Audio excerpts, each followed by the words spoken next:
Hey guys, I'm back. This time I wanted to look at the AI scripting. I had a request for this a while back, actually, and I kind of forgot to dig into it. So let's take a look.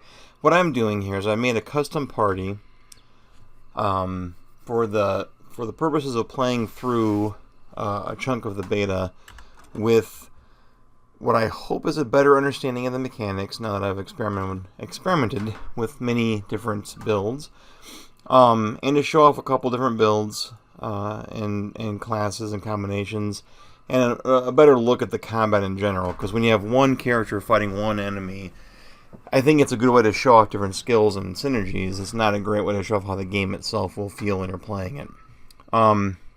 So to that end, I did want to make a video on the AI, because I did create these characters, which I'll talk about briefly as I show off what I've done with their AI scripting, which is very little, because I want to be able to control the action more myself. So largely what I've done with these AI settings is to just create like a situation where they buff themselves or heal themselves. For example, I have a barbarian druid combination here. And what I've done is I went to, that's a Tempest. So let me show off the characters first, I guess. So first, the Tempest Fugit, Crusader, I gave him a little bit of a name, Sazel, Contemplative Sin, Tevix Eldermoss is my Wizard Evoker, and a Rogue Haz. Okay, so let's look at Fugit. Largely what we're talking about here is a Barbarian Druid. He is a Fury Druid, and as such he can Spirit Shift into a Blight, like a Elemental, so to speak.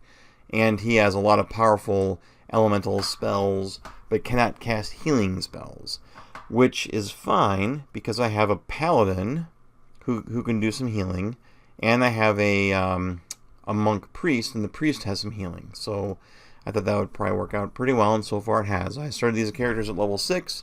I've played enough of the beta to hit level 8, and here we are, just a little ahead of the curve in this area, but not too much. And I didn't give us any decent weaponry, just like fine armor and fine weapons for this part of the game.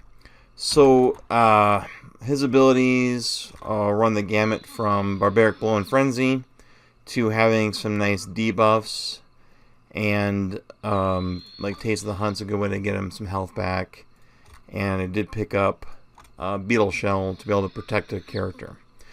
So all these abilities he's got, to me it feels like it would be kind of a hard thing, not impossible, but probably not as effective as doing it by hand, to set up an AI script for each individual spell. Hold on. I'm glad that they added a lot of ambient noises to the game because they sound really good, but they're not conducive to chatting. Okay. So, for him, all I really wanted was very simply, if he's low on health, like near death, 25% or less health, to pop his second wind, which is not very effective, I just realized. He has like almost no points. He has like no points in athletics. Okay, so here's a good thing. I looked at that because I'm telling you that I don't really believe this is a good use of whatever. Well, it doesn't say there's any recovery time, and it's instant. So I guess it doesn't hurt anything. We'll leave it for now. If it doesn't hurt anything, we'll leave it. Mostly what I want him to do is, as long as he's not hurt, and as long as he doesn't already have inspirations, specifically strength, because that's what Frenzy provides. I could do Fit as well, but that's fine. I want him to do Frenzy. The goal is for him to do this by himself at the beginning of each fight, so I don't have to babysit buffs. Like when there's a character, almost all these characters have some kind of buff or thing I want them to do when the fight starts. For example, for her, she's got a few more things because she can actually heal. So what I've done here, and by the way, when I'm all done walking through this as part of this video, I am going to sort of look at all the conditions, targets, prioritize, so that you guys have, at the very least, the information of what's available so you can kind of maybe come up with your own scripts on paper while you wait for the game to come out. So here we've got health below 25%, second win. Just like before, it has almost nothing to it because this character doesn't really have more than a point apparently in that skill, but that's fine. The more important thing here is if any target is at near death, then that target, be it an ally or self, in this case you can pick either or.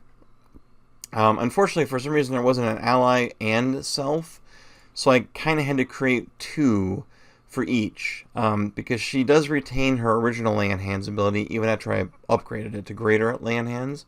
To show that off, right here you'll see I got lay on hands and greater lay on hands. They just cost more, but I can do them both, which is great. But it also means I need to account for that in the AI script.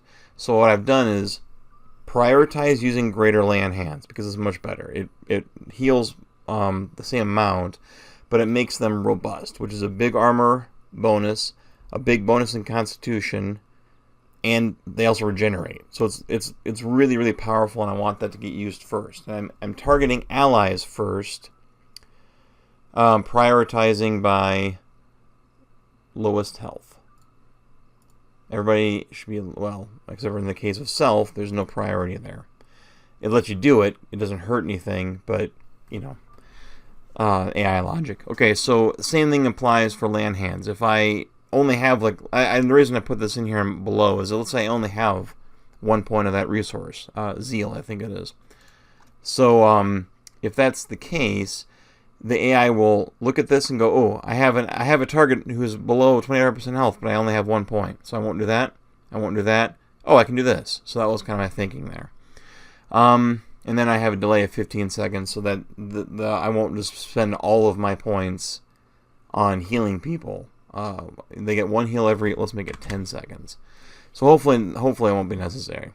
And then I also want, so I put the healing stuff on top, because I want that to trigger first, because I also have it set where if I don't have an intellect or perception inspiration, then I want to make sure I'm popping tactical barrage, which provides perception and intellect buff.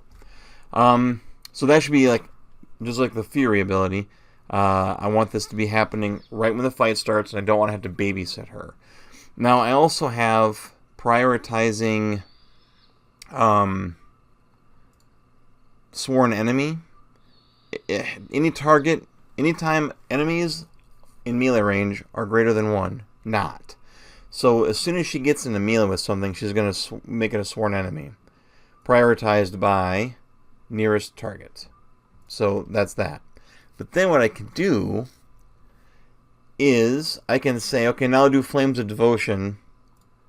If the target, I want the same thing. I want target enemies in melee range greater than 1, not.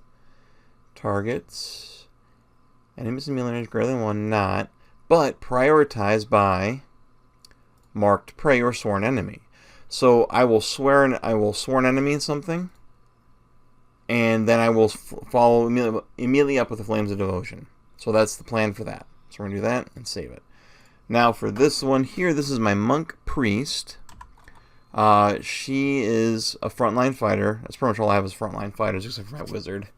Frontline fighter who's got a couple nice little abilities and some nice, very handy spells. And she's my healer as well. So what I've done with hers is, first things first, I want her to pop Arcane Veil, like right away. Which she has, by the way, because of her priest of Wheel gives her some arcane abilities. And Arcane Veil is one of them, and it's a huge deflection bonus against basically every attack. Unless it says the word Veil Piercing specifically, which I don't think there's too many of those, at least not in the beta. 50 deflections, huge. So she puts that up first. What's her second win? Plus 10 health restore. Okay, so actually what I should probably do is move my restore spell up higher. We do want to make sure that if someone's below half health, be it ally or self, we restore on them. And then I'll make sure I have my buff up. So this should get popped right when the fight starts again, and that should be that. Now, I also wanted to set up her swift strikes. But I don't want to use it until she's actually in melee, because it's sort of a way. It's not a very long-lasting effect. It's very powerful, only for 10 seconds though. So I don't want her to use it and then spend like 3 or 4 seconds walking into the fight. So I'm going to go in and say self, enemies in melee range is more than 0. Swift strikes. And that will hopefully be that. So we're going to set that up. For my pure wizard, I made a godlike out of him. This is looking like the build I'm going to probably play with the full version, because I really like having a pure wizard. And I love the godlike ability to get more power level when you're buffed with something, which is very easy to do with a wizard because of this spell here. Wizard behavior. Infuse with Vital Essence, which gives fit, which is nice for extra hit points, and smart, which is excellent because it makes all of my spells higher range and duration. So that is going to go off first. A little healing on top, but the very first thing I want to do is, if I don't already have smart or fit, infuse with Vital Essence. Also, I want to make sure Arcane Veil it pops up as well as Mirrored Image if I'm engaged by anybody. And the reason I have both these on here is because if I'm out of spells in this spell level, or if I'm out of spells in this spell level, hopefully one of these two will be active, or both. And that's all I'm doing with him, because once he infuses the Vital Essence, his power level will rise, and all of his spells will be more potent. And he's an evoker, so his spells are going to hit like a truck. In fact, if you look at records, you'll see his damage done so far since I started playing this morning, 1600. He is far outclassing. The rogue is the second most damage. This rogue is pure rogue. We'll look at him in a second. Nuts. But an evoker who has 3 extra power levels because of evocation, +1, and Wellspring of Life, the nature godlike ability that happens when he's buffed, which he is every fight because of infuse with health. That's another +2. So he's effectively +3 power level. So his power level is technically 4. Right now he's level 8. But when he casts a spell, it's like he's power level 7. Which is like very high level. Alright, let's look at the rogue. Last thing we're going to do. Rogue behavior. He's just second winding. That's all I got for him. He doesn't have a lot of things I want him to do unless I do them manually. I'm going to tell you one thing you don't want to do is set up the scripts like how the game has them set up originally. Here's how the beta's scripts look by default. And I'm hoping these are a little more thought out and fleshed out for the full game, so people who don't want to dig into this can just pick a nice behavior set and just sort of go with it. Because this right here means that your rogue is going to just start with Crippling Strike, if they have it, every single fight. And if that's not like the best move, you're going to spend that resource doing Crippling Strike. You'll never see Blinding Strike. You'll never see Withering Strike. Because after 20 seconds, when this cooldown finishes, you probably are, the fight might even be over. Like, I don't even know what that's all about. That goes for the wizard behavior too. Any spellcasters, they have a list of spells, and the first spell is Chill Fog. So every time you fight, boom, here's a Chill Fog. Even if that's not the best move, that's what the AI is set to do. So I feel like a lot of abilities are best done by hand, but I love the idea of being able to set up buffs to not have to take care of that part of it. Healing for when I'm not paying attention and my guy's almost dead. And a couple things which could be set up very easily if you always do them. For example, I could set up a situation where, if I wanted to, I could have an arterial strike set up against a target that's already in melee range. So if I have a target in melee range, go ahead and arterial strike them. Closest enemy. That's on here somewhere, I think, right? Closest enemy. Nearest target. Alright. Now, because I have that set, I'm wondering if I can have this be most inflicted, lowest will, highest armor. We probably shouldn't get fancy with it. We probably should just keep it at nearest target again. Confounding blind. Like, we could have it set up so that, you know, we have target in melee range, artillery strike, and then confounding blind. Just set them up and knock them down. That would be fine. But I don't think that's necessarily an effective use of the limited resource pool that a single class character has. So we're not going to worry about it. She's not going to really do anything. I'm going to be handling all of his affairs manually, in theory. So, alright, so that is a look at the AI scripting, and as promised, let me now show you what all the options look like. So if we were to look here and you added a new thing, by the way, the layout here, it looks a little complicated, but it really isn't. You can name these categories. So here's healing. I didn't really name the other ones because it gets to be kind of a lot. I would like to emphasize that when you're playing the full version of the game and you have a very small party of characters and they're level 1 or 2 and you only have a couple abilities, maintaining this list, this script, as needed and as you level up will probably be almost no upkeep at all. Not a big deal. So if you click on the plus here, you'll create a new category and you can add stuff within this category here or make a new one. So let's take a look at all the conditions, which are, starting at the top, I'm not going to read all these, I'm just going to let you have a chance to pause the video, and let's see if I can get to where that was. So you can pause the video and sort of like just see them all, because there's a lot. There's quite a few. I'm hoping that by the time the game goes live, there's some sort of filtering system or expandable categories would be, I think, pretty good. But, you know, I'm not really sure what their plan is with this. This works, but you really have to have an idea what you want. And it could take a little while to go through all these just to sort of have an idea of what you're hoping to find. So, anyway, let's see. You have different racial targets. You can make sure you're not using abilities unless you have enough resource points left over for other stuff, which is, I think, probably key.